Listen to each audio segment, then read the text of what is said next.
Hi, this is your Karanam. Welcome to our Wealth Creation Center GK. Friends, ఒక important reminder, financial markets, capital, commodity, currency markets and mutual funds లో పెట్టుబడులు market risk లకు లోబడి ఉంటాయి. Trading and investment పెట్టే ముందు product వివరాలు జాగ్రత్తగా చదవండి, అర్థం చేసుకోండి. Friends, fixed or guaranteed returns అనేవి మార్కెట్ లో ఉండవు. ఎవరైనా చెప్పినా సరే నమ్మొద్దండి. సో స్మార్ట్ గా నేర్చుకోండి, తెలుసుకోండి. ఎమోషన్స్ తో కాకుండా ప్రొఫెషనల్ గా ఇన్వెస్ట్మెంట్ అండ్ ట్రేడింగ్ చేయండి. వెల్దీగా గ్రో అవ్వండి. Ever money ever responsibility. Let's grow together. మన మార్కెట్ ఇన్సైట్స్ విషయానికి వస్తే ఫ్రెండ్స్, 5 years లో నిఫ్టీ 50 ఇండెక్స్ 108% పెరిగింది. బిఎస్సి మిడ్ క్యాప్ ఇండెక్స్ 206% పెరిగింది. బిఎస్సి స్మాల్ క్యాప్ ఇండెక్స్ 254% పెరిగింది. ఇది మనం అంతా చూస్తానే ఉన్నాం. గత 5 years నుండి మార్కెట్ లో ఏ ఇండెక్స్ బేస్డ్ ఈటీఎఫ్ లో, ముఖ్యంగా large cap, mid cap, small caps లో ఎక్కడ ఇన్వెస్ట్మెంట్ చేసినా యావరేజ్ న 20 to 30% బిట్వీన్ లాభాలను అయితే మనం చూసాం. బట్ 1 year నుండి మాత్రం మార్కెట్ స్క్రీన్ ప్లే కంప్లీట్ గా చేంజ్ అయిపోయింది. నిఫ్టీ 50 ఇండెక్స్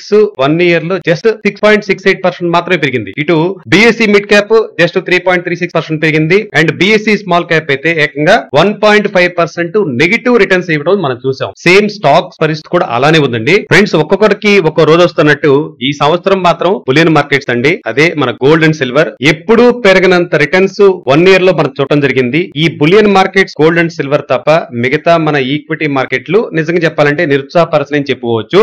గత సంవత్సరం నుండి ప్రత్యేకంగా పిఎస్యు సెక్టార్స్ లో చాలా స్టాక్స్ బెంచ్ మార్క్స్ కంటే అవుట్ పెర్ఫార్మ్ చేయటం మనం చూసామండి. ముఖ్యంగా పిఎస్యుల్లో మిడ్ క్యాప్ బ్యాంకింగ్ సెక్టార్ లో బ్యాంక్ ఆఫ్ మహారాష్ట్ర మీరు గమనించారా? 5 years లో స్టాక్ 424% పెరిగింది. 1 year లో కూడా 7.52% పెరిగింది. ఇటు బ్యాంక్ ఆఫ్ ఇండియా స్టాక్ కూడా 5 years లో 244% పెరిగిందండి. 1 year లో 30% లాభాలు ఇచ్చింది. And central bank of India 5 years లో 238% లాభాలు పెంచితే, బట్ 1 year లో మాత్రం స్టాక్ 30% నెగిటివ్ రిటర్న్స్ అయితే ఇవ్వడం మనం చూసాం. మరో banking PSU stock IOB, Indian Overseas Bank కూడా అంతేనండి. 5 years లో 309% పెరిగింది. బట్ 1 year లో మాత్రం 25% తగ్గింది. ఫ్రెండ్స్, ఈ 4 స్టాక్స్ మన రీటైల్ ఇన్వెస్టర్స్ ను చాలా అట్రాక్ట్ చేస్తా ఉంటాయి. కారణం ఏంటంటే ప్రైస్ తక్కువగా ఉంటాం. అంటే జనరల్ గా 70 రూపీస్, 80 రూపీస్, 50 రూపీస్ బిలో ఉన్న స్టాక్స్ ని రీటైలర్స్ ఎక్కువగా క్యాచ్ చేస్తా ఉంటారు. కరెంట్ మార్కెట్ సిచ్యువేషన్ లో ఈ 4 పిఎస్యు మిడ్ క్యాప్ స్టాక్స్ యొక్క పరిస్థితి ఏంటి అన్న విషయాలను ఈ వీడియోలో మనం కంపారిటివ్లీ చెక్ చేద్దాం. ఈ 4 పిఎస్యు స్టాక్స్ మనమే అండి, అంటే మన గవర్నమెంట్ ఆఫ్ ఇండియా అనమాట.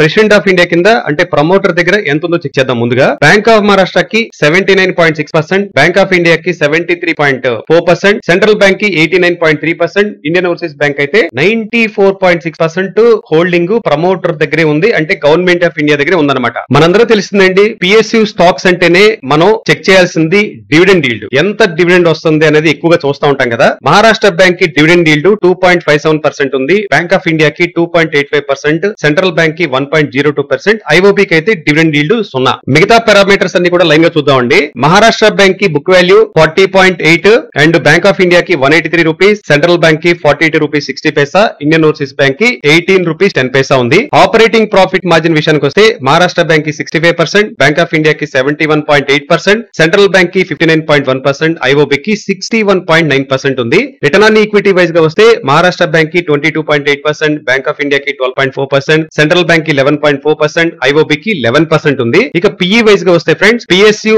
పిఈ ఇప్పుడు ఇండస్ట్రీ పిఈ 8.08 ఉంది. అదే స్టాక్ వైజ్ పిఈ విషయానికి వస్తే మహారాష్ట్ర బ్యాంక్ 7.39 ఉంది, బ్యాంక్ ఆఫ్ ఇండియా 6.46 ఉంది, సెంట్రల్ బ్యాంక్ 7.83 ఉంది, ఇండియన్ ఓవర్సీస్ బ్యాంక్ మాత్రం చాలా ఎక్స్పెన్సివ్ గా 17.9 ఉంది. కరెంట్ మార్కెట్ లో మహారాష్ట్ర బ్యాంక్ ఇప్పుడు 58 రూపీస్ 50 పైసా వద్ద ట్రేడ్ అవుతుంటే ఇంట్రిన్సిక్ వాల్యూ 103 రూపీస్ ఉందండి. అదే bank of India current market లో 142, ఇంట్రిన్సిక్ వాల్యూ 313 రూపీస్ ఉంది. సెంట్రల్ బ్యాంక్ కరెంట్ మార్కెట్ లో 39 రూపీస్ 20 పైసా అరౌండ్ ట్రేడ్ అవుతుంటే ఇంట్రిన్సిక్ వాల్యూ మాత్రం 55 రూపీస్ 80 ఉంది. అండ్ ఇండియన్ ఓవర్సీస్ బ్యాంక్ కి కరెంట్ మార్కెట్ లో 39 రూపీస్ 60 పైసా అరౌండ్ ట్రేడ్ అవుతుంటే ఇంట్రిన్సిక్ వాల్యూ మాత్రం 31 రూపీస్ ఉందండి. ఇక ఫైనల్ గా 52 వీక్స్ అయిన నుండి మహారాష్ట్ర బ్యాంక్ 4.81% పడిపోయి ఉంది, బ్యాంక్ ఆఫ్ ఇండియా 0.89% పడింది జస్ట్, అండ్ సెంట్రల్ బ్యాంక్ 36.8% పడింది, అండ్ ఐఓబి అయితే 34% పడిపోయి ఉన్నాయండి. ఇందాక మనం చెప్పినట్టు ఈ 4 స్టాక్స్ చాలా అట్రాక్టివ్ గా, రీజనబుల్ గా ఉన్నాయనిపిస్తుంది. Bank of India, Central Bank అయితే అట్రాక్టివ్ గా ఉన్నాయి. ఎందుకంటే ఇంట్రిన్సిక్ వైజ్ గా చూస్తే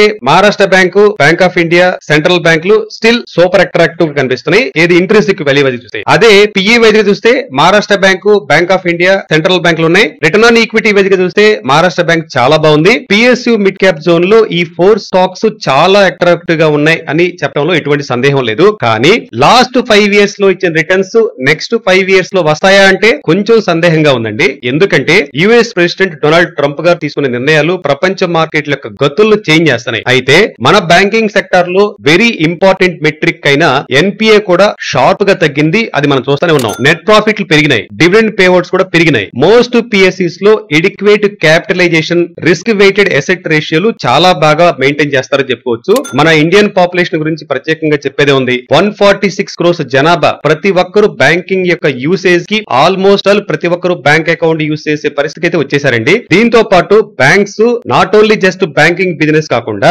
థర్డ్ పార్టీ బిజినెస్ లైన ఇన్సూరెన్స్ లు, share broking, other financial services కూడా అందిస్తున్నాయి. ఇదన్నీ మనం చూస్తానే ఉన్నాం. దీంతో ఈ కైండ్ ఆఫ్ బ్యాంక్స్ వీరి ప్రాఫిటబిలిటీ పెరిగే అవకాశాలు కనపడుతున్నాయండి. కరెంట్ సిచ్యువేషన్ కి అనుగుణంగా లాంగ్ టర్మ్ ఇన్వెస్టర్స్ అయితే ఈ స్టాక్స్ ను మీ వాచ్ లిస్ట్ లో పెట్టుకుని ఎస్ఐపి ద్వారా వెళ్తూ ఏదైనా అనుకోని సంఘటన వల్ల మార్కెట్ తగ్గినప్పుడు లంసమ్ ఇన్వెస్ట్మెంట్ చేసుకుంటే నెక్స్ట్ 5 years లో మంచి వాల్యూ క్రియేట్ అవకాశం ఉంది అని అనుకుంటున్నామండి. ఫ్రెండ్స్, ఇలాంటి market insights and stock insights ను మనం బోత్ టెలిగ్రామ్ ఛానల్స్ లో రియల్ టైమ్ లో అప్డేట్ చేస్తున్నాం. క్రింద డిస్క్రిప్షన్ లో లింక్ ఇచ్చాను, జాయిన్ అవ్వచ్చు. అండ్ ఫ్రెండ్స్, మన జీకే టీమ్ నుండి వెరీ పర్సనలైజ్ గా stock SIP and trusted demat account services కూడా కింద డిస్క్రిప్షన్ లో లింక్ ఇచ్చాను. అకౌంట్ ఓపెన్ చేసుకోండి. అకౌంట్ ఓపెనింగ్ అయితే ఫ్రీ అండి. ఇవి ఈ రోజు మన మార్కెట్ ఇన్సైట్స్. ఈ కంటెంట్ నచ్చితే లైక్ చేయండి, షేర్ చేయండి, మన ఛానల్ ని సబ్స్క్రైబ్ చేసుకోండి. మరో యూస్ఫుల్ మార్కెట్ ఇన్సైట్స్ తో కలుద్దాం. Thanks for watching. జై హింద్.